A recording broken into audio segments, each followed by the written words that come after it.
Hi, my name is Anthony Frunze, and it's a great pleasure to be invited to the Design Principles and Practices Conference to discuss our research paper entitled 3D Printed Assistive Technologies for People Living with Spinal Cord Injuries, an innovative co-design process for translating research to practice. For background, I'm an experienced industrial designer with a research background in Industry 4.0 manufacturing technologies, such as robotics, 3D printing, and immersive technologies. For this project, I was part of a broader research team and with co-authors with backgrounds in biomedical engineering, architecture design, UX design, and occupational therapy.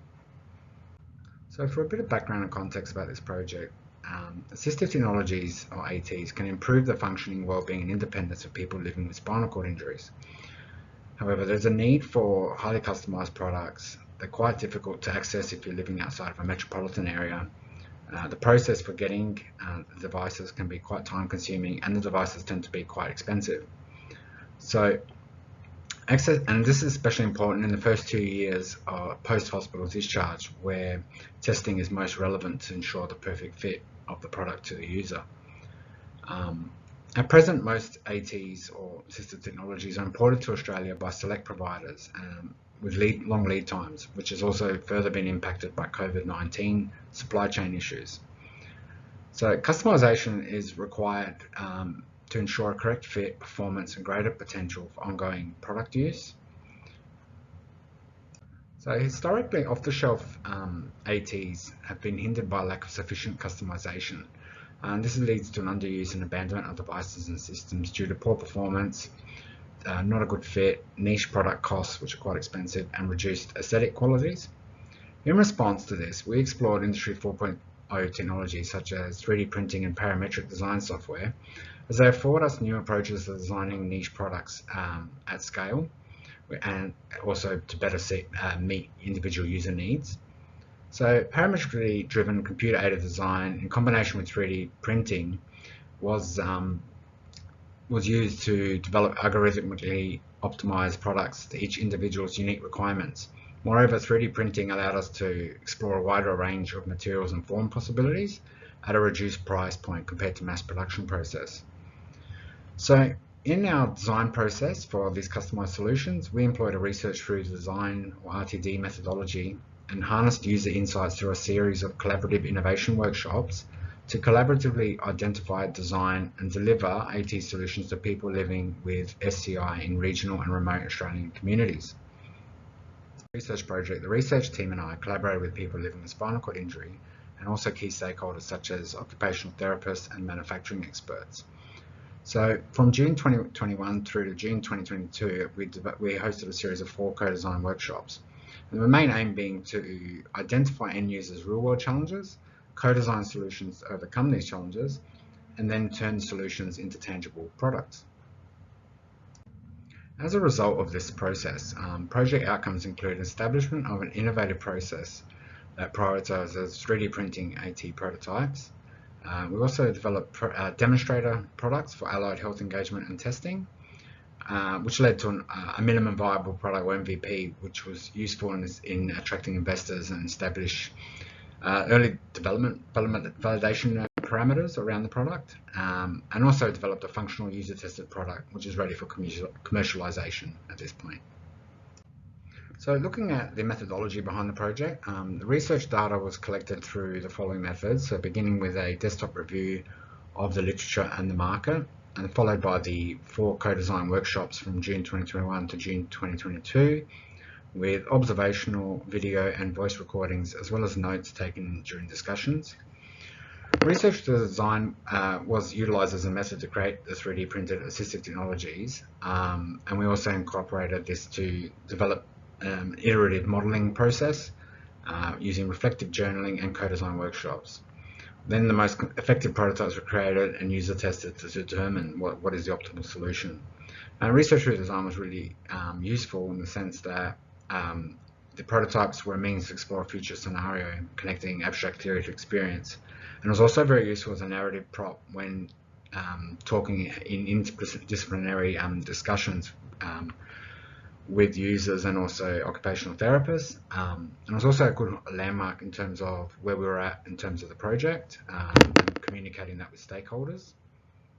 So as part of the methodology, we had 4 co-design workshops over a 12-month period, and through these called the Innovation Workshop Series, we had people living with spinal cord injury actually co-design with allied health practitioners such as occupational therapists, designers and manufacturers to actually look at co-creating new solutions to overcome the everyday common challenges.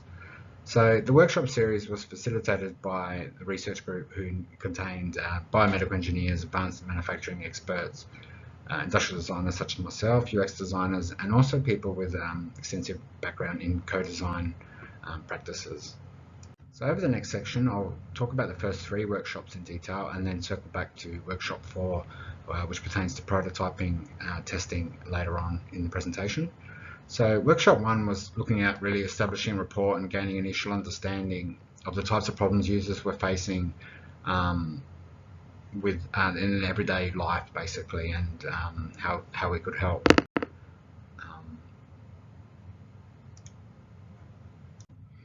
So workshop 2 was really about establishing a shared understanding of the challenges identified in workshop 1, and working with participants and manufacturers to look at potential solutions to these common everyday challenges that lived experts were experiencing.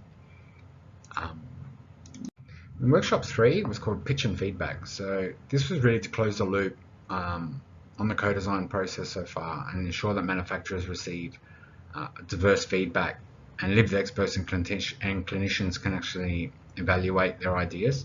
So this was looking around getting a lot of feedback from lived experts and manufacturers, being able to be questioned around how things would be made and what types of lead times, and just really getting that sense of closing the loop and ensuring everyone was on the same page. So from the first 3 workshops, there were several key areas identified for further prototyping and actually exploration around creating an actual solution that is tangible and could be used by lived experts. So out of these, the main 2 that we looked at exploring were an umbrella type solution for wheelchair users to keep them dry in wet conditions, and also manual wheelchair weather safe rims. So basically some sort of way to keep users' hands from getting burnt in hot conditions when they touch their metal rims, and also improving the usability of the actual wheelchair.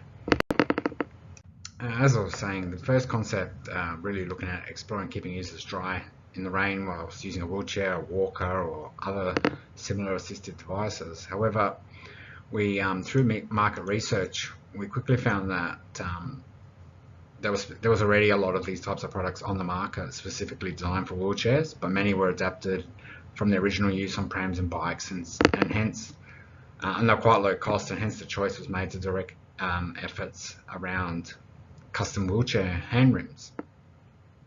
So we aim to direct efforts towards custom hand grips for wheelchair users, as we found in our research that users can be pushing their hand rims 2,000 to 3,000 times per day, leading to many repetitive strain injuries, which are common. And also having a custom hand rim grip profile can increase the efficiency of use, whilst existing hand rims in the market can be quite expensive. And we have access to 3D printing, which opens up a new world of opportunities basically there. So there are a lot of existing solutions on the market, which are great, and some really good ones. However, they can be expensive and not well suited to everyone's hand size, and it's still a little bit generic in some senses. So in that sense, we looked at doing some affordable solutions using 3D printed materials. So on this slide, you can see some initial exploration around different types of 3D printing material with elastomers, looking at materials such as TPU and silicon based, to get a nice feel for a nice soft feeling for users when they're using the product, and to protect their hands. So that was an initial exploration. So here you can see some early concept sketches I did around different types of approaches to the actual wheelchair hand grips. So we're looking at potentially some quite sophisticated designs with that could act at actually helping propel the device or actually slow down the device in certain situations, and also looking at how would we actually split up the device so we can print it at an ample size, but also get the most coverage over the actual rim. So that was some of the considerations early on around that. So the next part was I started exploring with the team around rubber and clay materials to get an initial sense of the what type of challenges are involved and what the actual form may actually pertain to in terms of sizes and profiles that would be most comfortable for a user and most efficient and performance-wise as well. So there was just really quick mock-ups in clay on the left, and then we went to CAD modeling, and then we initially developed a parametric design using Rhino Grasshopper 3D software, which really helped to control the different parameters around the geometry. And then we would send these to 3D print bureau, and 3D printed parts were trialed and tested. As you can see, the version on the right, it's our initial starting point based on the clay models. This was made from a rigid material, so it clamped the tube really well, but with enough force it can still rotate along its length. And also testing this with a lived expert, we found that the part was too angular and the end faces needed to be tapered and smoother. So based on the initial user feedback with the lived expert, an organic gripper was proposed for the second iteration. However, this part was incorrectly printed in a soft material and hence could not clamp the user's hand rim. So what we were trying to do was actually have a device that would actually clamp onto the hand rim and also provide the comfort without any additional fasteners. So trying to make it as easy as possible to fit and use the product. We also then created a new version of the part with more rigid plastic and got some more user feedback from the same lived expert, and they indicated they would prefer a continuous profile. As you can see in the image, it's a asymmetrical shape because this caused difficulties with them indexing the hands correctly on the hand rim as it was spinning, and they wouldn't be able to grab it in the same spot. So on the right, you can also see that some of the initial CAD models we started to look at after this, and then we started looking at how we could have some internal ribs inside, so to try and get a better clamp force, and whilst also keeping the outside quite soft in a silicon type material. So once we had gone through a significant prototyping phase, we came back to workshop 4, which is called a demonstration session, basically, where we prototyped and trialed the products with users, with lived experts. And this was to provide to do a few things: provide an update on the outcomes of the first 3 workshops to lived experts, and also get lived experts and also clinicians' ideas and thoughts around some of the prototypes we had developed. So this was a really great and useful session. So for the prototype trial, as part of workshop 4, the next iterations were tested from between phase 3 and now in a range of different 3D printed materials. So there was a flexible material for part B1 that you see there, a highly rigid carbon fiber material in B3 that you see in there, which was a little bit too rigid, and B4, which was another quite flexible material, but also had a integral clamping mechanism built in. And these basically, the design and material explorations required iterative experimentation and fine tuning to see if the material could effectively do two things: basically clamp onto the tube and also not distort or tear at the clamp points when in use by the user. We also explored the option of using 2 separate rigid parts that clamp together over the tubing with snap fits or a similar type of methodology. However, it was quite problematic in terms of part removal, was the feedback we got from users around that. So ultimately, there was a 2-layered 3D printing option was selected and tested with 3D, as you can see, C1, C2, and W1 there. And what we found with these were the most successful during the prototyping session and get the best feedback. And some of the feedback was that silicon is the most comfortable material and people really like the texture.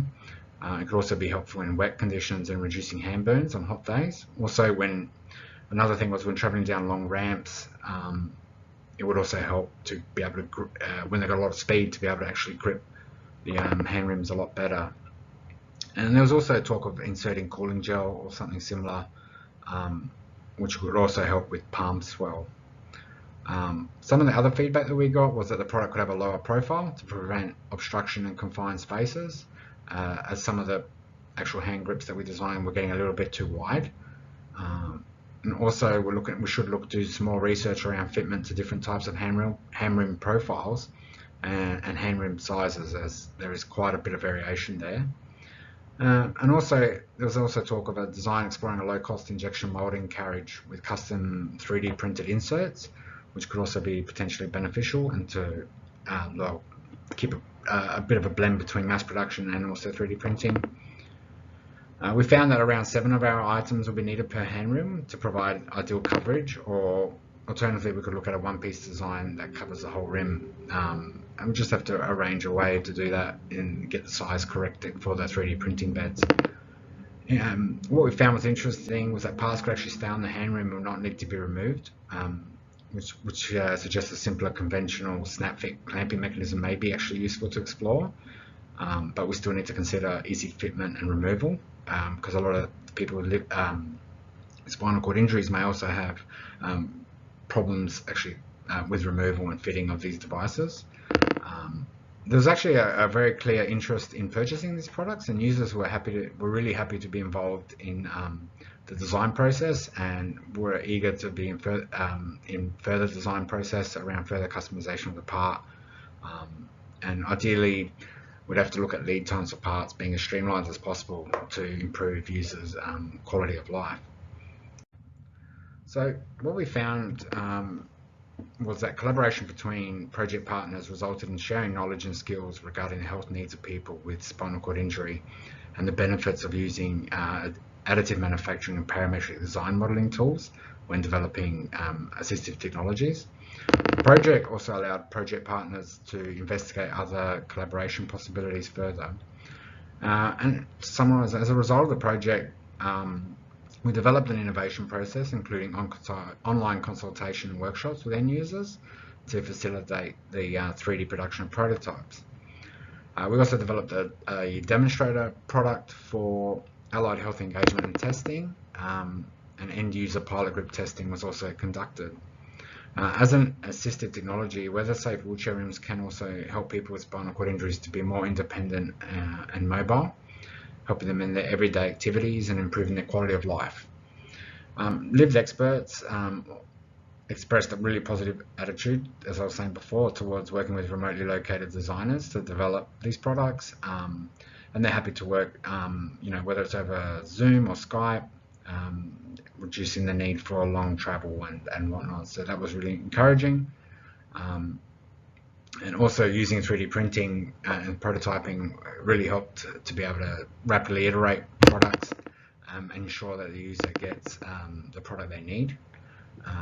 And I think we think together these factors contribute to a better access for assistive technologies for people with SCI, especially in people living in regional areas. We also developed a minimum viable product that is a product with enough features to attract early adopter customers and validate a product idea early in the development cycle. The co-design and manufactured product has already gone through user testing with evidence on its market potential. So creating opportunities for applications for grants and promotes commercialization of devices and new products is quite good. The product also highlighted the need for a new role in the care sector. So discussions with occupational therapists and also lived experts with SCI suggests that a role would be beneficial in creating bespoke solutions for users. So this would be a health-focused additive manufacturer with co-design skills. So we'd also like to acknowledge our partners on this project and the organisations for supporting this valuable research. This project is funded by the Queensland Government through the Essential Goods and Supply Chain Program and an Advanced Queensland Industry Research Fellowship, and was conducted by the ARM Hub, the Advanced Robotics Manufacturing Hub, in partnership with Spinal Australia, the Hopkins Centre at Griffith University, and the Queensland University of Technology.